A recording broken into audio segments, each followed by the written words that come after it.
Harka fuunee akkam jirtu kabajamtoota daawwattoota keenya kan daawwachaa jirtan AMN Pilaasii sagalee dhalootaati. Qophiin keenya Simboo Finfinnee galeetiin kan jiru. Qophiin keenya Simboo Finfinnee har'a hojii misooma kooriidaraa fi qarqara lageenii keessatti hirmaannaan tola ooltotaa maal fakkaataa kan jedhu qophii kanaan kan qaaceessinu ta'a. Qophicha AMN Pilaas sagalee dhalootaa fi abbaa taayitaa bulchiinsa misooma kooriidaraa fi qarqara lageenii magaalaa Finfinnee waloodhaan qopheessuudhaan torbeedhaan kan simbiraan gaaniidha. Qophicha kan dursan guddataa jamaati. Agaa xumura qophii keenyatti nu waliin tura. Tola ooltummaan nanaafsuusidha. Qabeenya kee irratti, beekumsa kee irratti waan humna koodhaan hojjete firii isaa yeroo argu baay'ee natti tola. Tola ooltummaa jechuun fedhiidhaan tajaajila kennuudha.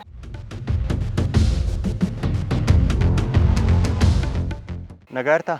Kam? Nagaadha? Nagaa. Akkam jirta? Jirtaa? Nagaa. Nagaa. Qophii Simboo Finfinnee jedhamu qabna. Ishi. Waa'ee misooma kooriidaraa fi qarqara lageen irratti xiyyeeffata qophiin kun. Isaaf immoo har'a si waliin turtii taasisuudhaa fi keessattuu egaa hirmaannaan tola ooltotaa maal akka fakkaatu xiyyeeffata qophiin keenya har'aayi. Dura mee walaa barru maqaa kee kan abbaa kee waliin natti. Ishi maqaan koo Misgaanii Nagaraan jedhama. Tole galatoomii akkamiin hirmaachaa turte hojii misooma kooriidaraa kana keessatti? Hojii kana keessatti kan hirmaachaa turre nuti tola ooltummaatiin. Tola ooltummaatiin yeroo dheeraa hojjenne asirratti bishaan obaasuu, margarra kan deemne, biqiltuu kunuunsuu, wantoota adda addaa ijaarsa isaa keessa jalqabaa kaasnee humnaan deeggarreerra. Humni itti deeggarree asiin geenye hunduma isaa maatii kana hunda isaa jechaadha. Misoomni kun akkas argitu kun hunda isaa keenyaan humna keenyaan dhufee. Hojii bulchiinsa magaalaa Finfinnee baajata ramaduudhaan hojjetu cinatti hirmaannaa abbootiin qabeenyaa taasisaniin cinatti sinis gahee qabdu jechuudha. Humna keenya kennine, gizee keenya kennine asirratti hojjechaa jirra jechaadha. Yeroo hundaa tola ooltummaatiin irratti hirmaanna nuti.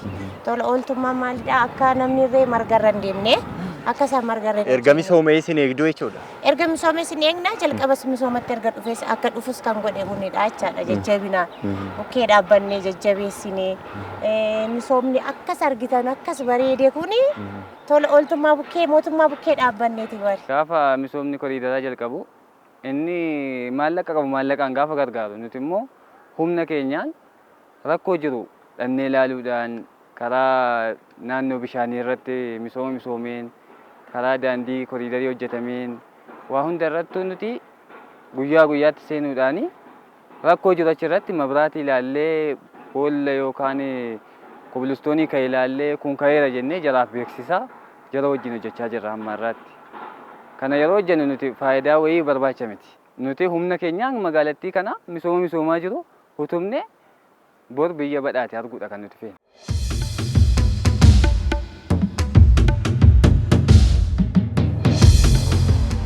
Kabajamtoota daawwattoota keenyaa qophiin keenya Simboo Finfinnee simbira gahaa jiru akkuma itti fufettiidha kan jiru. Qophii keenya Simboo Finfinnee torbee kanaatiin gaheen tola ooltotni hojii misooma kooriidaraa keessatti bahatan kan simbiraan gahaa jirrudha. Egaa tola ooltummaan daangaa hin qabu, qabeenyas maallaqas hin barbaadu. Waan qabaniin tola ooluun akka danda'amu namoota dubbifne kanarraa egaa hubachuu dandeenyetiin kan jirru. Dargaggoon biyya Norwee deebi'uudhaan biyya isaatti hojii tola ooltummaatiin kanneen hojii misooma kooriidaraa kanarratti yommuu hojjetan rakkoo garaagaraatiif miidhaa garaagaraatiif saaxilaman motoraan irra naanna'uudhaan yaala fayyaa taasisaa akka jiru taajabneetiin jirra jechuudha. Dargaggoodhuma kana waliin turtii kan taasisnu ta'a. Sinammallee nu waliin turan affeerraa keenya.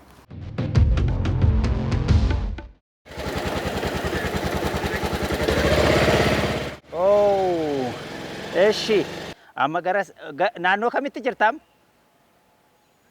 Naannoo kamii jirtaati? Eshi bakka dhaqqabaan jira. Na eegaa.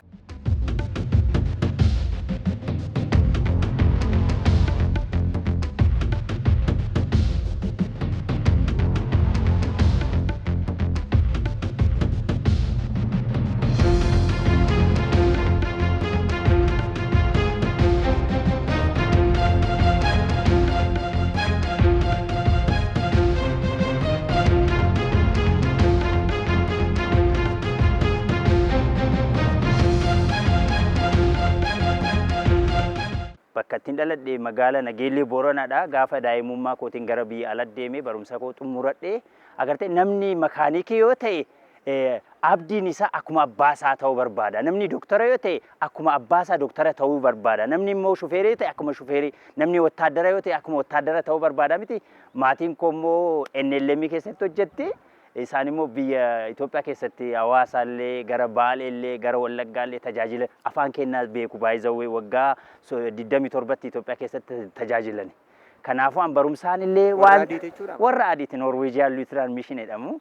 Isaan immoo amma soorama bahaniiranii ani immoo bakka bu'aa ta'ee hojjechaa jira jechaadha. Tola ooltummaadhaan. Maatiin koo warra adiidha biyya Norwee irraa dhufanii isaan illee tola ooltummaadhaan yookaan misoonaawii ta'anii asitti biyya koo irratti tajaajilaa turani. Ani immoo gaafa jalqabaa asii Itoophiyaa keessatti osoo hin ta'in biyya Gaanaa ramadamee achi hojjechaan ture. Achiin immoo garuma Iroopitti deebi'ee naannee immoo gara Itoophiyaatti carraa naaf bahee deebi'e. Tola ooltummaadhaan naannee namni dhakaarra bu'ee mismaaraadhaan waraanamee na yaamanii jechaadha. Lakkoofsa koo waan qabaniif naa dawwalanii mootoroodhaan kaachee nan dhaqqaba. Kanaafuu kunneen fa'aa dhiiga isaanii irraa dhiqaa humna ol ka ta'e immoo mootoroodhaan yookaan saayit makiinaan jira makiinaa isaaniitiin qabannee garuma hospitaalii adda addaatti hin geessina jechaadha. Kanaafuu bakka itti argamnu immoo bakka haroo qabbannaa jedhamutti haroo qabbannaa kaafnee asii dugda duuba Jarmaniin baasiin hin jira, Faransaayiniin baasiin hin jira, amma Qusqaan Maariyaam namoonni 1000 caalatti hojjedheera jechaadha. Namni biyya isaa hin jaallataa gaafa jedhanii afaaniin bichaa osoo hin ta'in gochaadhaan saba koo tola ooltummaadhaan gargaaraa jira. Baamaa koo waliin, Su'uur waliin, kaampaanii adda addaa waliin na beekanii injiinaroonni Dooktar Dafinaa dhaqqabinaan jedhan immoo halkaniin jedhu akkasidha ka warra injiinaroota fa'aa humnaan ka hojjetan ijoolleen hin jiran miti tolaadhaan saantibii tokko isaanirraa osoo hin fudhatin jechaadha. Baay'ee na gammachiisa. Biyya koo gargaaraa jira, mootummaa koo gargaaraa jira. Agartee as keessatti waan hojjetamaa ashaara koo buufachaa jira jechaadha. Guddaa galatoomaa isiniin jenna. Qophii keenya torbeedhaan egaa daawwattoota biraan geenyu qophii keenya Simboo Finfinnee irrattidha kan argamtanii. Qophiin kun immoo keessattuu dhimma misooma koriidaraaf qarqara lageen irrattidha kan xiyyeeffatu. Har'aaf immoo misooma qarqara lageenii fi koriidaraa keessatti hirmaannan tola ooltotaa maal fakkaata kan jedhu irraa kan eegallu. Egaa akka waliigalaatti tola ooltummaa jechuun maal jechuudha? Galatoomaa carraa kana naa kennuu keessaniif tola ooltummaa jechuun fedhiidhaan tajaajila kennuudha. Kaffaltiin alatti fedhiidhaan tajaajila kennuudha tola ooltummaan. Tola ooltummaa keessatti dargaggeessi qaamoleen tola ooltummaa keessatti hirmaatan humnaan ta'uu danda'a, beekumsaan ta'uu danda'a, yeroo kennuudhaan ta'uu danda'a, maallaqaan ta'uu danda'a. Magaala isaaniitiif, hawaasa isaaniitiif shoora taphachuudha. Akka lammii tokkotti tola ooltummaa keessatti hirmaannaa isaanii taasisuudhaan akka magaalaatti misooma taasifamaa jiru, akka biyyaatti guddina taasisaa jiru kana keessatti tokkoffaan kan lammii akka hirmaatu itti taasifnu tola ooltummaadha jechuudha. Tola ooltummaan fedhiidhaan tajaajila kennuudha. Kaffaltiin alatti hawaasa keessaa bahaniin tajaajila kennu yeroodhaan ta'uu danda'a, maallaqaan ta'uu danda'a, ogummaadhaan ta'uu danda'a, yeroo kennuudhaan ta'uu danda'a. Tola ooltummaan kana. Tola ooltotni kunneen hojii misoomaa magaalaa Finfinnee miidhagse jiraattota isheef wiirtuu bashannanaa ta'e kana keessatti humna keenya waan hirmaanneef gammanneerraa jedhu. Natti dhagaamure baay'ee humnaa olii bar. Baay'ee guddaadha. Baay'ee natti tola. Biyyi keenya akkas bareeddee, akkas miidhagdee misoomaan amma kana ta'uu isheetti baay'ee natti tola. Yeroon bakka kana dholu namoonni gurguddaan dhufu, abbootiin gurguddaan dhufu, nan gaafadhaanii akkam isinitti tolee bashannanni kun akkamiin maal jedhee nan gaafadha. Baay'ee nutti tolee, baay'ee misooma kana kan hojjete harki isaa eebbifamu jedhu. Kunis baay'ee nutti toleera. An kanan durarree gara waggaa 7 hojjedheera tola ooltummaa. Amma sittiin fufa. Amma misoomni kun amma bakka ga'utti biraan deeminu jechaadha. Nus misooma kana nuun jammarame gati ta'e xumursiisuu barbaanna nutis. Mootummaa bukkee dhaabbannee humna keenyaan hojii keenya gizee keenya kennine amma dhumaatti akka hojjennu waadaan gara. Waan humna koodhaan hojjete firii isaa yeroon argu baay'ee natti tola. Daa'imman baay'ee dhufanii asitti yeroo boqotanii yeroo haasa'anii mana barumsoota adda addaatiin dhufu mana barumsaa eddee manoota jireenyaatti adda addaatii maatiin fidee dhufa gati ta'eef baay'ee natti tola. Baay'ee humnaa natti tola. Dhugaa biyyi keenya akkas qayyarame yeroo akkas bakka biraa deemanis argatan asitti yeroo argatan baay'ee natti tola. Kaleessa kan ture irraa har'a yeroo argu kaleessa keessan ture garuu har'a yeroon dhufee keessa deemu gaafan dhufee dhuma keessattuu hojjechuuf gaafan seenu waan adda addatti dhaga'ama. Jechaan ibsuu hin danda'u dhugaa sitti muuf. Maaliif kaleessa maal akka turte hundi keenya hin beekne. Har'a garuu gaafa isin misoomte akkanatti argu ani ga'een koo ganaa hin hafa jedha. Baay'ee qorichallee tolaadhaan nan kennaa moksaasiliin faa paaraasitaamoolii faa agartee hodhaa kan barbaachisu amma sarjarii yoo barbaachise garuma hospitaaliin geessaa jechaadha. Namni qabeenya qabaachuu danda'a. Qabeenya hundaa ol maasitti fakkaate uf kennuudha. Agartee gaafa biyya kee jaallattu baay'ee Noorween cabbii qabdi. Bakka an jiraadhu itti baay'ee fagaattee dukkanaa qabdi. Naaf immoo AC maleen hafuura baafachaa jira orgaa qilleensaan akka inni bareedu bakka miidhagaa jirra jechaadha. Namni sun gaafa isaan dhufan Taamiraat Ashaaraa bakka inni buufateetti bashannanan jechaadha. Tola ooltummaan gizeedhaan agartee yeroo kee irratti qabeenya kee irratti beekumsa kee irratti kan biyya keetti laattu jechaadha. Barsiisaan tokko mana barumsaa keessa galee herreegaa yookaan Ingiliffaa gaafa barsiisu inni abbaa mucaasaniiti. Anammoo ijoollee kumaatamaan lakkaa'aman koolidara misooma irratti nan qaba jechaadha. Karuma Atlaaseedhanii garuma መገናኛ ካፍቴ አማ የተባበሩት ሄደኒ የተባበሩት ካፍቴ ፔፕሲ ጎርቴን የሳውዲ አረቢያ ኤምባሲ ጎሮ ካፍቴ ጋራ ቶቶቲ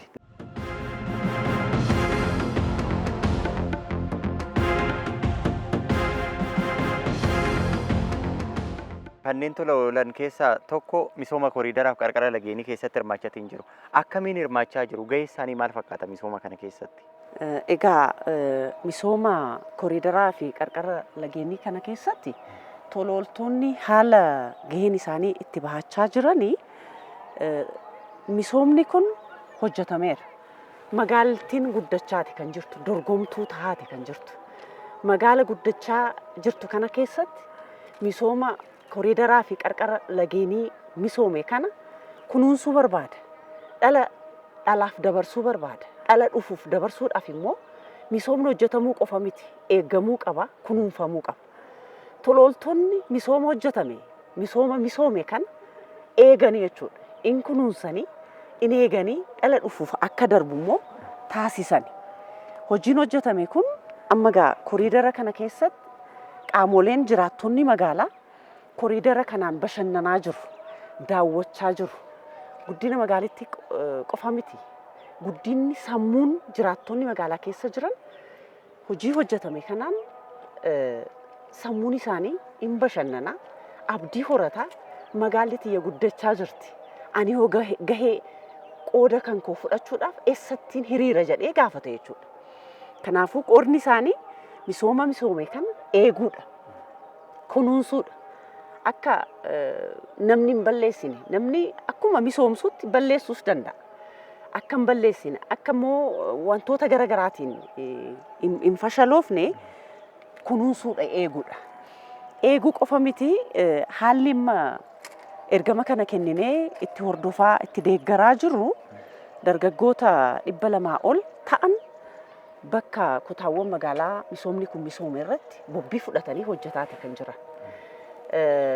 Yaa'u miidiyaan hawaasaa amma sadarkaan irra jiru, jaarraan irra jiru teekinooloojiidha waan ta'eef miidiyaa waliinii teelegiraam peejii bannee dargaggoota tola ooltummaa koriidara misooma koriidaraatii fi qarqara lageenii irratti ergama fudhatan kanaa fi qaama qooda fudhattoota seektaroota mootummaatii fi qaamaalee garaagaraa peejii miidiyaa hawaasaa keenya ka waliinii kanarratti gareetu hundaa'e jechuudha. Gareen hundaa'e. Garee hundaa'e kan ammoo peejii waliin itti agarru ragaa walirraa itti fudhannu qopheeffannee jira. Tola ooltonni kun bakka bobbii fudhatan kutaa magaalaa aanaa ganda ta'uu danda'a, iddoo ta'uu danda'a. Misoomni kun wantoota garaagaraatiin yoo hubamee jiraate, yoo rakkoon uumamee jiraate, yoo wantoonni hin xumuramne jiraate suura kaasuudhaan, viidiyoo fudhachuudhaan peejii kanarratti kaa'u jechuudha. Kanaaf qaamni achi keessatti hojii kana hojjetu, qooda fudhattoonni achi keessa jiran waan ta'eef wantoonni dargaggoonni tola ooltummaa achirratti kaa'an san seektarri mootummaa achi keessa jiru san immiidiyeetii ilaalanii fudhatanii yeruma sanitti wanta fudhatamuu qabu san fudhatanii sirreessanii jechuudha. Kanaafuu tola ooltummaa kana keessattuu misooma koriidaraa fi qarqara lageenii kanarratti dargaggoonni hirmaatan kun Tokkoffaan gahee isaanii taphachaati kan jiran. Misoomni kun kan kooti, magaalli kan kiyyaa, anis gahee kiyya taphachaan jira kan jedhu san sammuu isaanii keessatti fudhatu jechuudha. Tajaajilaa jiru, magaala tajaajilaa jiru, hawaasa tajaajilaa jiru jechuudha. Kanaaf hojiitti barachaa jiru, hojiitti barachuun qofa osoo hin taane anis gahee kiyya fudhachaan jira waan jedhu sammuu isaanii keessatti fudhachaa jiranii jechuudha. Hojiis barachaa jiranii misooma adeemsifamaa jiru keessatti immoo akka lammii tokkotti gahee isaanii fudhachaa jiran. Kanaaf kallattii kanaatiin tola ooltonni misooma kanarratti akka gahee isaanii taphatan, akka isaanis akka lammii tokkotti shoora isaanii akka taphachuu danda'an carraa kana uumnee hiriira kana qaama ilaallatu waliin taane hojii kan hojjechaati kan jiru. Abbaa taayitaa koriidaraa waliin qindoofneeti kan hojjechaa jirru. Humna ta'aniira. Tola ooltonni humna ta'aniira. Humna misoomaa ta'aniira. Humna misoomaa ta'uu qofa miti. Dhala itti ijaarraa jirra. Dhala akkamii? Dhala hojii hojjetu. Dhala tajaajiluu danda'u. Dhala tola ooltummaatiin magaala isaa tajaajiluu danda'u. Hawaasa isaa tajaajiluu danda'u. Dhala naamusa horachaa akka deemu taasisuu keessatti dhala itti ijaarraa jirra jechuudha. Dhala gaarii ta'e, dhala waliif abboome, dhala walii gale, misooma magaalaa isaa misooma kan kooti jedhu, dhala hawaasa isaatiif ajajamuu danda'u, naamusa qabu, safuu isaa kabaju, dhala itti ijaarraa jira jechuudha. Dargaggoon hojii tola ooltummaan misooma keessatti hirmaachuun biyya badhaate dhaloota dhufu dhaalchisuu qaban dhaamsa tola ooltota kanneeniiti. Mootummaan qophaasa biyya misoomsuu hin danda'u. Dargaggeessi bukkee dhaabachuu qaba, abbootiin bukkee dhaabachuu qaba. Namoonni kamiyyuu bukkee dhaabatee nama wajjin hawaasa wajjin malee mootummaan qophaasa biyya misoomsuu hin danda'u. Hawaasa kamiyyuu wajjiniitiin ta'eetu asiin geenye. Ammas kan asiin gaame kuni hawaasa wajjiniiti. Tola ooltummaan nanaafsuusidha. Waan addanatti dhaga'ama. Gaafa tola ooltummaa teettee na waamtu kottu achitti waan akkasii jira. Yoo ati jette waan feete irratti na waan tola ooltummaa taanaan nan dhufa.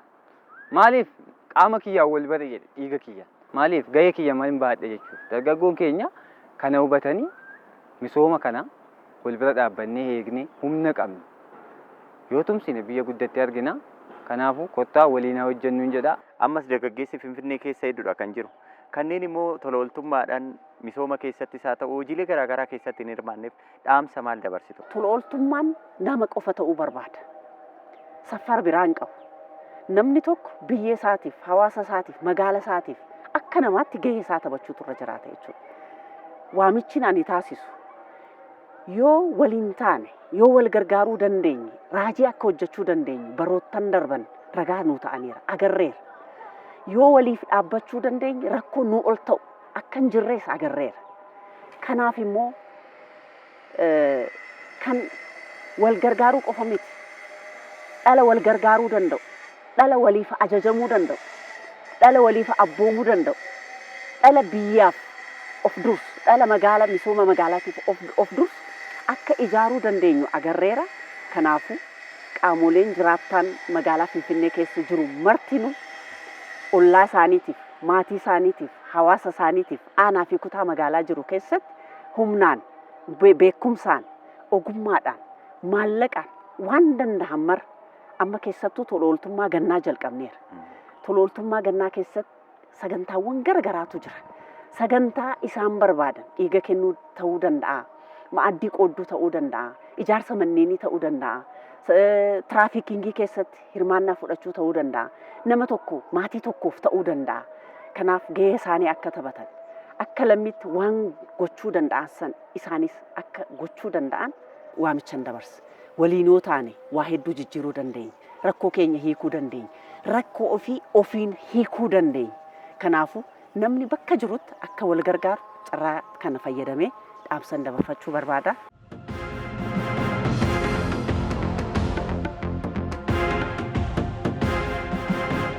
Egaa kabajamtoota daawwattoota keenyaa qophii keenyaa Siimboo Finfinnee torbee kanaatiin hojii misooma koriidaraaf qarqara lageenii keessatti hirmaannaan tola ooltotaa maal fakkaata kan jedhudha egaa kan ilaalatiin turre. Egaa tola ooltotni hojii misooma koriidaraa kana keessatti wayita ijaarsi isaa eegaluu jalqabee hojicha keessatti hirmaachaa akka turan yaada isaaniitiin kan nu biraan gahan jechuudha. Egaa qophiin keenya torbee kanaa dhimma kanarrattidha kan xiyyeeffatte. Qophicha CMN Plus sagalee dhalootaa fi abbaa taayitaa bulchiinsa misooma koriidaraa fi qarqara lageenii magaalaa Finfinnee waloodhaan qopheessuudhaan kan simbiraan gahanidha. Qophicha kan durse immoo Anguddataa Ajjamaatiin ture. Torban mata duree birootiin walitti deebina. Nama torbaniin waa taasisu.